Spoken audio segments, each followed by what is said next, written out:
MLC అభ్యర్థుల పేర్లు కాంగ్రెస్ అధిష్టానం ప్రకటించింది. అద్దంకి దయాకర్, కేతావత్ శంకర్ నాయక్, విజయశాంతి పేర్లు ఖరారు చేసింది. ఇప్పటికే ఓ సీటును సిపిఐకి ఇచ్చింది కాంగ్రెస్. మిగతా 3 స్థానాలకు అభ్యర్థులను ప్రకటించింది. ఇక ఇదే విషయానికి సంబంధించి గాంధీభవన్ నుంచి మా ప్రతినిధి చారి లైవ్లో అందిస్తారు. చారి, ఇద్దరి పేర్లు ఖరారైంది. అలాగే సిపిఐ పార్టీకి కూడా కాంగ్రెస్ అధిష్టానం టికెట్ ఇస్తుంది అని చెప్పేసి ముందు నుంచి మనం చెప్తూ వచ్చాం. అందుకు అనుగుణంగా సిపిఐ పార్టీకి కాంగ్రెస్ పార్టీకి వచ్చేటువంటి 4 ఎమ్మెల్సీ సీట్లలో ఒక ఎమ్మెల్సీ సీటుని సిపిఐ పార్టీకి కేటాయించింది కాంగ్రెస్ అధిష్టానం. ఇక మిగతా 3 అభ్యర్థులకు సంబంధించినటువంటి విషయానికి వస్తే అద్దంకి దయాకర్కి దాదాపు ఉదయం నుంచి మనం చెప్తూ ఉన్నాం. అద్దంకి దయాకర్ చాలా రోజులుగా కాంగ్రెస్ పార్టీ కోసం పనిచేస్తూ వచ్చారు. అధికారంలో రాకముందు నుంచి కూడా పార్టీ కోసం పనిచేస్తున్నారు. తెలంగాణ ఉద్యమంలో నుంచి పనిచేసినటువంటి అద్దంకి దయాకర్ని కాంగ్రెస్ పార్టీలోకి చేర్చుకోవడం, ఆ తర్వాత తుంగర్తుర్తి టికెట్ ఇవ్వడం, 2 సార్లు ఓడిపోయిన నేపథ్యంలో సాధారణ ఎన్నికల్లో అతనికి టికెట్ ఇవ్వలేదు. ఆ తర్వాత ప్రభుత్వం వచ్చిన తర్వాత ఎమ్మెల్సీ గవర్నర్ కోటాలో ఎమ్మెల్సీ వచ్చినప్పటికీ కూడా అప్పుడున్నటువంటి పరిస్థితుల నేపథ్యంలో, అలాగే నల్గొండ జిల్లాలో రాజకీయ పరిణామాల నేపథ్యం, మునుగోడు ఉప ఎన్నికల సందర్భంగా కోమటిరెడ్డి వెంకటరెడ్డి అలాగే అద్దంకి దయాకర్ మధ్య జరిగినటువంటి ఘర్షణల నేపథ్యంలో ఆయనకి అప్పట్లో అడ్డుపడి ఆ ఎపిసోడ్ బ్రేక్ చేసింది అనేటువంటి చర్చ కూడా జరిగింది. కానీ ప్రస్తుతం వీటన్నిటిని పక్కన పెట్టి అద్దంకి దయాకర్ పార్టీ కోసం పనిచేశారనేటువంటి అంశంలో భాగంగా ఆయనకి ఎమ్మెల్సీ సీటుని ఖరారు చేసింది. ఇక రెండవ విషయానికి వస్తే నల్గొండ డిసిసి అధ్యక్షుడు ఎస్టీ సామాజిక వర్గానికి సంబంధించి శంకర్ నాయక్కి ఎమ్మెల్సీ సీటు ఖరారు చేసింది. అది ఎస్టీ కోటాలో. విజయశాంతికి సంబంధించినటువంటి విషయంలో పార్టీ 2-3 రోజుల ముందే అధిష్టానం దగ్గరికి విజయశాంతి వెళ్ళారు. ఈ జాబితా రావటానికంటే ఒక గంట ముందు నుంచి విజయశాంతి పేరు ఏఐసిసిలో చర్చ జరిగింది. కేసీ వేణుగోపాల్ అలాగే ఖర్గే సమక్షంలో జరిగినటువంటి చర్చలో ఎన్నికలకు ముందు బీజేపీ పార్టీ నుంచి కాంగ్రెస్ పార్టీలోకి వచ్చిన సందర్భంగా ఏఐసిసి రాష్ట్ర వ్యవహారాల ఇన్ఛార్జిగా అప్పట్లో థాక్రే ఉన్నారు.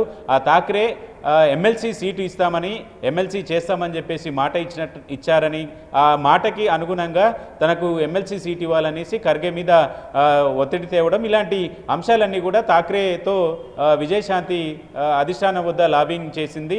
ఈ నేపథ్యంలో విజయశాంతికి ఎమ్మెల్సీ సీటు ఇచ్చారు అనేది కాంగ్రెస్ పార్టీ వర్గాల నుంచి జరుగుతున్నటువంటి చర్చ. మొదటి నుంచి కాంగ్రెస్ పార్టీ అలాగే మీనాక్షి నటరాజన్ కావచ్చు, పిసిసి చీఫ్ మహేష్ గౌడ్ కావచ్చు, ఇద్దరు కూడా పాత తరం నాయకులకే ప్రాధాన్యత ఇస్తామని చెప్తూ వచ్చినటువంటి నేపథ్యంలో విజయశాంతికి అనూహ్యంగా ఎన్నికలకు ముందే పార్టీలోకి వచ్చారు. అంతకుముందు కాంగ్రెస్ పార్టీలో ఉన్నారు. కాంగ్రెస్ నుంచి బీజేపీకి వెళ్ళారు. బీజేపీ నుంచి తిరిగి మళ్ళీ ఈ పార్టీలోకి కాంగ్రెస్లోకి వచ్చినటువంటి నేపథ్యంలో కొత్త పాత కలయిక ఉండాలనేటువంటి ఆలోచన, అలాగే అధిష్టానంకి ముందే ఈ రాష్ట్ర వ్యవహారాల ఇన్ఛార్జిగా థాక్రే ఉన్నప్పుడు ఇచ్చినటువంటి భరోసాలో భాగంగా విజయశాంతికి ఈ టికెట్ ఇచ్చారనేది పార్టీ వర్గాలు చెప్తున్నటువంటి విషయం. ఉన్నటువంటి 3 ఎమ్మెల్సీ సీట్లలో ఒకటి ఎస్సీ సామాజిక వర్గంలో మాలా సామాజిక వర్గం నుంచి అద్దంకి దయాకర్కి ఒక ఎమ్మెల్సీ సీట్ ఇచ్చారు. ఎస్టీ సామాజిక వర్గం నుంచి శంకర్ నాయక్ సీట్ ఇచ్చారు. విజయశాంతిని బీసీ కోటాలో తీసుకున్నట్టు కనపడుతుంది. ఓవరాల్గా ఉదయం నుంచి మనం చెప్తూనే ఉన్నాం, సిపిఐ పార్టీకి ఒక సీటు ఇవ్వటం దాదాపు ఖరారైందని పార్టీకి సంబంధించినటువంటి ముఖ్య నాయకులకు సమాచారాన్ని కూడా ఏఐసిసి ముఖ్య నాయకులు చేరవేశారు. అలాగే అద్దంకి దయాకర్, శంకర్ నాయక్, ఈ ముగ్గురికి సంబంధించినటువంటి వివరాల్ని కూడా చెప్తూ వచ్చాం. అది విజయశాంతికి సంబంధించినటువంటి ఎపిసోడ్లో ఆఖరి నిమిషంలో థాక్రే అలాగే ఇచ్చినటువంటి మాటకు కట్టుబడి ఎమ్మెల్సీ సీట్ ఇవ్వాలనేటువంటి అంశానికి ఖర్గే కూడా ఆమోదం తెలిపినటువంటి నేపథ్యంలో విజయశాంతికి ఎమ్మెల్సీ సీటు దక్కింది. ఓవరాల్గా మహిళకు ఎమ్మెల్సీ సీట్ ఇచ్చామని చెప్పడంతో పాటుగా గతంలో ఎన్నికలకు ముందు మాట ఇచ్చినట్టు ఆ మాట ప్రకారం ఎమ్మెల్సీ సీటు ఇచ్చామనేటువంటి అంశానికి సంబంధించినటువంటి చర్చ లేకుండా చేయాలనేటువంటి ఉద్దేశంతో విజయశాంతికి టికెట్ ఇచ్చినట్టు తెలుస్తుంది. అయితే ఓసీ సామాజిక వర్గానికి సంబంధించి ఓసీ సామాజిక వర్గంలో కమ్మ సామాజిక వర్గానికి అలాగే రెడ్డి సామాజిక వర్గానికి టికెట్ ఇవ్వాలని మొదటి నుంచి చర్చ జరిగింది. కానీ ఆఖరి నిమిషంలో రెడ్డి సామాజిక వర్గానికి ఇప్పటికే ఎక్కువ ప్రాధాన్యత ఉంది అనేటువంటి ఒక చర్చ జరుగుతున్నటువంటి నేపథ్యంలో రెడ్డి సామాజిక వర్గానికి అవకాశం లేదని రాష్ట్ర వ్యవహారాల ఇన్ఛార్జిగా ఉన్నటువంటి మీనాక్షి నటరాజన్ తేల్చారు. దీంతో కమ్మ సామాజిక వర్గానికి ఈ టికెట్ వస్తుందని ఆశించారు జట్టి కుసుమ్ కుమార్. ఆఖరి వరకు కూడా ఆయన పేరు పరిశీలనలో ఉంది.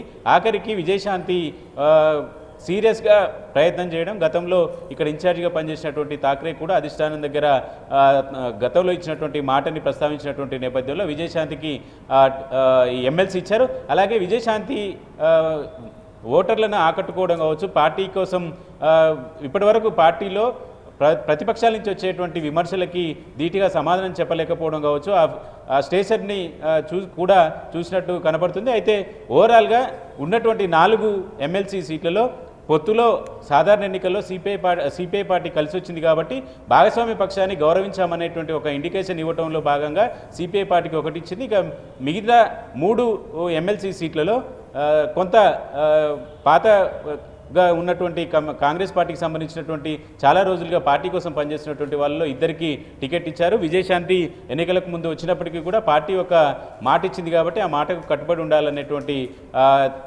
ఆ కారణంతో విజయశాంతిని కూడా ఎమ్మెల్సీగా ప్రకటించేశారు. సరే, ఇది టోటల్గా ఏఐసిసి నిర్ణయమేనా లేకపోతే ముఖ్యమంత్రి రేవంత్ రెడ్డి సలహా కూడా తీసుకున్నారా? అంటే అభ్యర్థుల ఎంపికకు సంబంధించి నిన్నటి నుంచి ఈ కసరత్తు జరుగుతుంది. ఏఐసిసి రాష్ట్ర వ్యవహారాల incharge Meenakshi Natarajan, PCC chief Mahesh Goud, అలాగే డిప్యూటీ సీఎం బట్టి విక్రమార్క, ఉత్తమ్ కుమార్ రెడ్డి వీళ్ళంతా కూడా నిన్నటి నుంచి ఈ కసరత్తు చేస్తున్నారు.